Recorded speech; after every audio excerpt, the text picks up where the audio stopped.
Welcome to my views on news. Viewers, some updates for you because PM Abiy today addressed the parliament. We were waiting for his speech. What did he say about peace agreement, about Wolkait, about Shene, OLA, he calls OLA Shene, Ethiopian economy, per capita income, several points he mentioned in his address to the parliament. The session of the parliament was attended by foreign diplomats as well.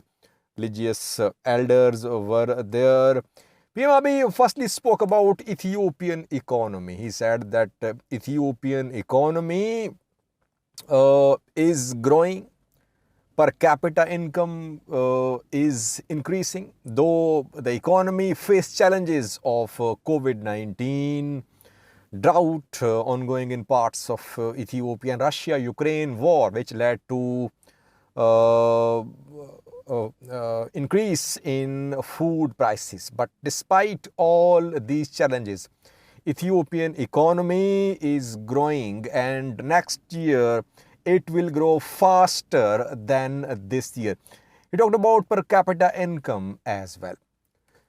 Peace agreement, he said that government was committed to implement the peace agreement, and we are waiting for his comments about Wolkait, about Oromo Liberation Army. Of course, government is committed to implementation of the agreement with TPLF. What about other challenges which are still pending, which have not been tackled so far? One is Wolkait, Western Tigray, it is called by Tigray regional government. Second one is Shene. OLA does not like the name Shene. Government calls them Shene. Will government talk to Oromo Liberation Army or will it launch some new military operation against OLA? He talked about Wolkait. Interestingly, he said that Pretoria agreement is not about Wolkait. He said that we went to Pretoria, South Africa, to end the war. We didn't go there to decide the future of Wolkait. Issue of Wolkait will be resolved in accordance with law, in accordance with Ethiopian constitution. He said that some say that TPLF annexed Wolkait by force when TPLF was in power. We don't want that to happen again. What did he mean by that? It means that if Amhara forces, Amhara militia members remain in control of Wolkait by force, it wouldn't be a solution to the problem. So the problem should be resolved through dialogue, through negotiations. But in a way, he confirmed that Wolkait was not discussed in Pretoria, South Africa. And Tigray has been saying that Wolkait, Western Tigray, is its red line. And if you remember, before the start of third round of fighting in August, Tigray generals, TPLF leaders were saying that if there was no solution regarding dispute over Wolkait, TDF will be forced to use military option. So, in a way, Wolkait was one of the issues which led to the start of third round of fighting. But in Pretoria, South Africa, Tigray negotiators did not raise the issue of Wolkait, it seems, because PM Abiy is saying that peace talks in Pretoria were not about Wolkait. So I think he is saying basically that the issue should be resolved through dialogue, through negotiations. So he is not in support of Wolkait becoming or remaining part of Amhara, or Wolkait being given back to Tigray. He wants some sort of amicable solution, some agreement with participation in talks by the two parties. It means that talks will be held regarding Wolkait.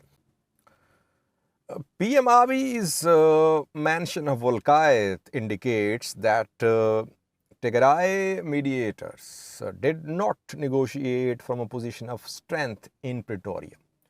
They negotiated from a position of weakness. That is why they didn't raise the question of Wolkait. They didn't raise the question of future status of Wolkait. Wolkait, Western Tigray, was their red line. But in Pretoria, South Africa, there was no mention of Wolkait. It showed that Tigray Population Fund, in a way, signed an agreement of capitulation. When this agreement was signed, on the 2nd of November, I think an hour after the agreement, I read a video. Back then, I said that was an agreement of capitulation because Tigray withdrew from its main demands like Wolkait, like resumption of basic services before talks. So Tigray has made several concessions. TPLF, Tigray government, has made several concessions. And Tigray regional government had to make these concessions because of battlefield losses. Battlefield victories by ENDF and EDF forced TPLF to make concessions. Secondly, he talked about Oromo Liberation Army, OLA, because now next challenge for Ethiopia is to resolve the armed conflict issue in Oromia. It should be resolved because large parts of Oromia are destabilized. OLA is still a strong group in Oromia, especially in Western Oromia. He said that we accused OLA of killing civilians, of destroying infrastructure, destroying development in Oromia. But he said OLA did not have administration, people who can represent Oromo Liberation Army. He said the people who are being sent to us by OLA are confused. He used the word Shene, not OLA. So, though he said that we are ready to talk to everyone for peace, at the same time, he said that OLA was not organized and it's difficult to talk to a group if it is organized, if it does not have a structure, administration representing the group. He in a way confirmed that indirect talks were held between Oromo Liberation Army and Ethiopian federal government. That is why he said that those who were sent by OLA to the government were confused. Who are the ones sent to Ethiopian government by OLA? We don't know.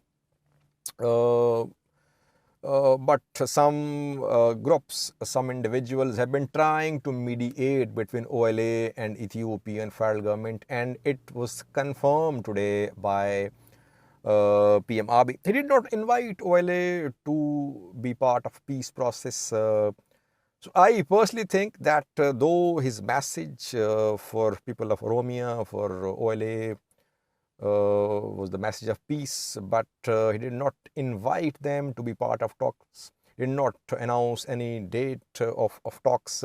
It means that military operation against Oromo Liberation Army will continue.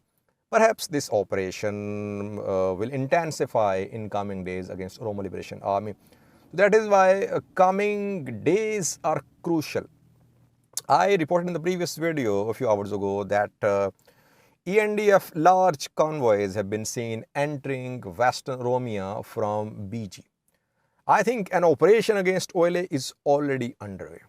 Ethiopian federal forces, regional forces will try to weaken OLA like they weakened Tigray forces, and Tigray forces then made peace on the terms of Ethiopian government. Same will be pursued by Ethiopian federal government, Oromia regional government against OLA as well. I think government will try to strike a decisive blow to Oromo Liberation Army through a military operation which is ongoing, and then we could see start of talks. Overall, PM Abiy's speech was a message of hope for all Ethiopians that Ethiopian economy is a resilient economy. It is making gains, but I won't talk much about economy, but we know that Ethiopia is facing the challenge of payment of its loans in this month, in the next month, Ethiopia will have to pay millions of US dollars in loan payments, and Ethiopia wants rescheduling of its loans. Though he painted a rosy picture of Ethiopian economy, but economy is under serious stress. It's not that economy is in a position to take off. Rather, it is under pressure if Ethiopia did not receive any foreign aid, any loan rescheduling. Ethiopia will face economic challenges. Thanks for watching.